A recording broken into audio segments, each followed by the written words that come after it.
Es economista y la verdad es que el contacto era para hablar de un tema bien importante para la gente en general. Tiene que ver con el régimen simple de beneficios del proyecto de ley y beneficio para los autónomos. Pero esto me gustaría colocarlo en un contexto previo. Ese contexto previo es un muy buen estudio que ha hecho Damián y que tiene que ver con la tremenda pérdida de poder adquisitivo que han tenido los argentinos en la secuencia histórica del peso. 57% de las familias argentinas, y ya nos va a profundizar seguramente el estudio Damián, viven con menos de $207 mensuales. Esto en el campo de una tremenda transferencia de recursos de un sector para el otro y cuando el número no tiene nada que ver con lo que era hasta hace unos pocos años atrás. Damián, muy buenas tardes, ¿cómo estás? ¿Cómo estás, Pepe? Buenas tardes, un placer como siempre hablar con vos. Lo mismo digo, Damián. Bueno, me gustaría poner ese trabajo que ustedes tienen elaborado para meternos en el contexto del el tema que nos iba a ocupar esta tarde, porque si no temo que si no se explica una primera cosa, no termine de entenderse muy bien el porqué de la segunda. Sí, a mí me parece que lo que hemos vivido es un deterioro e inestabilidad macroeconómica enorme que fue deteriorando la proyección de todos los ciudadanos en su vida diaria.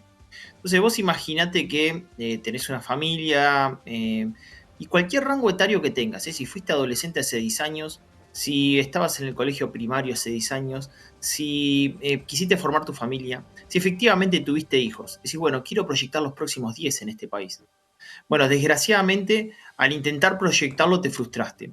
¿Por qué? Porque lo que nosotros mostramos en este informe es que el 57% de las familias que en el 2013 tenían ingresos totales por $1.096, hoy es de $209. Y la realidad es que el esfuerzo sigue siendo el mismo. O sea, sigue siendo la gente a laburar, sigue trabajando o sigue teniendo una changa. El problema es que el poder adquisitivo de la moneda con la cual cobra cayó. Y no es culpa de la gente, no es culpa de un país que está frustrado producto de que está haciendo las cosas mal la sociedad en la que vive, sino los políticos que administran esa sociedad en la que vive, producto de una destrucción enorme de su moneda por intentar solucionar las grandes cuentas destruyendo las pequeñas.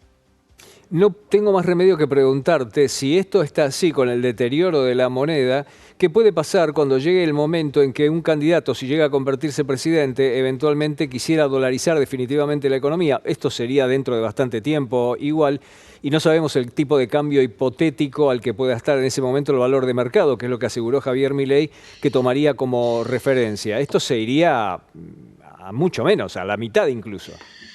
Sí, porque para vos dolarizar la economía, un tipo de cambio paralelo, primero que vas a tener que reequilibrar todas las distorsiones de precio de la economía. Estoy hablando desde tarifa de servicio, transporte público, estoy hablando desde levantar el cepo cambiario, estoy hablando desde todos los controles de precio que están instalados en la economía, por lo cual eso llevaría a que efectivamente tengas una corrección de estos niveles de este estadio inicial.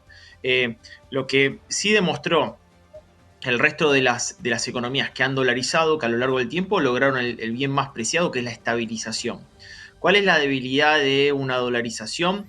Bueno, que si vos no la respaldás con una política, digamos, de disminución del déficit fiscal y reforma tributaria, y en el caso argentino te sumo otra, que es corrección del costo logístico, la economía se termina volviendo menos productiva y competitiva en los mercados, porque te ataste efectivamente una moneda. Esa es la gran desventaja. Ahora, claro, la gente está tan, pero tan desilusionada con esta pérdida del poder adquisitivo de su esfuerzo diario, que efectivamente encuentra en la dolarización la miel de la fortuna que efectivamente encuentra en este empobrecimiento de nuestra sociedad en este momento, ¿no? Bueno, vamos a meternos de lleno en el tema que nos había convocado para esta tarde, que tiene que ver con el régimen simple de beneficios de proyecto de ley y beneficios para autónomos. Contanos un poco, ¿qué es lo saliente? ¿Qué debemos saber? Bueno, viste que en relación a este nuevo mínimo no imponible para los trabajadores, medidas que se tomó la semana pasada que implican 15 salarios mínimos vital y móvil, bueno, el gobierno dice, bueno, voy a llevar a la misma proporción a los autónomos. Y efectivamente, esta nueva escala para los autónomos, esto es un proyecto de ley, no es algo que se va a implementar en forma inmediata. Sí. Eso implicaría que al mismo nivel de un trabajador, el autónomo está pagando de impuestos 5.536.000 pesos por la misma facturación de un trabajador o el mismo ingreso de un trabajador en el mismo periodo anual. sea, paga 5 millones y medio de pesos y el trabajador efectivamente no paga nada. Claro, el autónomo, además de sus deducciones, tiene otros costos, ¿no? Que efectivamente lo deja en una forma descompetitiva en el mercado. ¿Qué implicaría el régimen simplificado de autónomos? Bueno, implicaría subir al mismo monto de los trabajadores, pero efectivamente que haya diferentes escalas de facturación con impuestos. Y un régimen unificado, muy similar a lo que sería el monotributo, en un régimen intermedio, en el cual ahí pagarías lo que es la composición de IVA, pero fija. Ahí pagarías lo que es la obra social y el aporte previsional, o sea, el impuesto, la obra social, o sea, como un nuevo monotributo intermedio entre el monotributo y autónomo. ¿Cuál es, Pepe, digamos, el fraude de esto? Porque me puse a estudiarlo el tema. Suponete que hoy los autónomos, efectivamente a 21 billones de pesos, que sería lo mismo que tiene el nivel de ingreso de un trabajador, sea la nueva escala y haya diferentes estadios de porcentaje de facturación, 5% de impuesto, 10, 15, 20, hasta llegar a ese monto. Bueno, ¿qué es lo que pasó con el monotributo? El monotributo, si yo lo ajusto por inflación desde 1998 hasta ahora, hoy un prestador de servicios solamente puede facturar hasta 7.900.000 pesos. Si yo lo ajusto por inflación, ese mismo monotributista hoy debería estar facturando entre 48 y 60 millones de pesos. Podría estar facturando ajustado por inflación. ¿Bien? Sí. Entonces, ¿qué es lo que quiere hacer la política?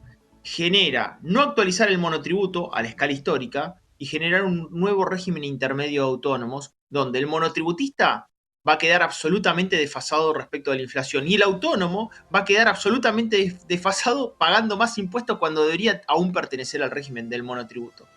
Esto estudiado, mira que yo escribí un libro de esto, que se llama Pymes, Pensar en Grandes siendo Pequeños, en Argentina, América Latina, para la colección de economía de la Universidad de Buenos Aires. Esto lo que termina generando es una involución ascendente del empresariado argentino, porque vos lo matás en los primeros pasos de vida, lo cargás de impuestos y no lo dejás crecer. Esto no va a ser una buena medida para el autónomo ni para el monotributista. Es una trampa por donde se lo mire, y vos lo haces muy claro, lo explicás muy claramente, pero aquí la madre de todas las batallas es la inflación. En tanto esté la inflación deformando absolutamente todo, estos regímenes intermedios son absolutamente posibles, porque hay un elemento deformador, que es la inflación. Absolutamente. La inflación termina siendo una real estafa para aquellos que efectivamente ven la nominalidad. Claro, yo te subo las escalas, pero en términos reales en realidad me las bajaste. Claro. Y en términos reales yo tengo mayor presión impositiva. Mira, un monotributista puede facturar hoy hasta 15.805 dólares anuales. El régimen simplificado en Uruguay es hasta 500.000 dólares anuales, con impuestos que van desde el 3,3 al 12% de impuestos por facturación por escalas. En el caso de Brasil, puede facturar hasta 935.000 dólares anuales, con diferentes porcentuales de impuestos por escalas de facturación. En el caso de Chile, ponele que vos y yo hacemos una sociedad, las inversiones que hacemos en bienes de capital en la sociedad las podemos descontar de los impuestos que pagamos como personas físicas, que pueden ser ganancias o bienes personales. Pepe, estamos absolutamente distorsionados. Y esto es un problema porque quizás se termina tomando este tipo de determinaciones en contexto eleccionario, pero acá se va el futuro de la vida de los tipos que laburan y de la vida de las pymes en Argentina. Los volúmenes y las escalas al lado de nuestro país son realmente enormes. Pero además el último dato que diste, el de Chile, tiene un presidente comunista. Tiene un presidente comunista y sin embargo opera bajo otros lineamientos. Aquí se hacen maniobras y se hacen imposiciones que harían enrojecer al mismísimo Stalin. Bueno, de hecho, fíjate que cuando vos ves la cantidad de MIPYMES por habitante en estos tres países que yo te dije, duplican o hasta cuatriplican la cantidad de MIPYMES por habitante respecto a Argentina. En Argentina tenés 14 pymes por cada 1.000 habitantes. En Chile hoy tenés 48 pymes por cada 1.000 habitantes. Efectivamente, el monotributo y el autónomo es un régimen que se inició para formalizar al emprendedor, para formalizar a aquel que prestaba servicio o vendía bienes. El estadio superior es justamente el movimiento empresario ascendente, es convertirte en mi pyme. A vos, Pepe, te va bien como autónomo, a mí me va bien como autónomo, como monotributista. Y convertimos en sociedad, hacemos una empresa, ¿se entiende? Esa es la frustración argentina. Hace 10 años que caen la cantidad de MIPYMES en Argentina, porque justamente este paso La política no lo entiende, busca imponer cada vez más tributos sobre un segmento que es el clave, que vos lo tenés que liberar para que emprenda, para que su esfuerzo de tu trabajo le permita crecer y desarrollarse en nuestro país. Así es. Damián, gracias por este tiempo. Solamente te voy a cerrar con una frase de Rothbard, que Dale. decía, era un economista americano, y decía que el gobierno no vende bienes y servicios, solo puede obtener dinero saqueando recursos a través del impuesto.